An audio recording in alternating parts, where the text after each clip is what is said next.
Перакананы, вы ведаеце, што вось гэта паўтара. А як жа вось гэта? Так, можна сказаць 2,5, 3,5 і гэтак далей, але ў наскай мове ёсць іншыя, больш зручныя і ёмістыя словы. Адразу зазначу, што наступныя словы не моцна пашыраныя.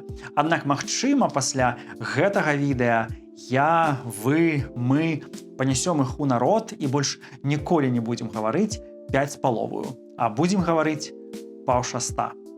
Карацей, знаёмцеся. Паўтара, паўтраця, паўчварта, паўпята, паўшаста, паўсяма, паўвасьма, паўдзевята, паўдзесята. А яшчэ больш падобных цікавінак, правілаў, парадаў, лаянкі і антытрасянкі вы знойдзеце ў маёй базе беларускай мовы па спасылцы ў апісанні гэтага відэа. Будьце здаровыя і гаварыце па-беларуску.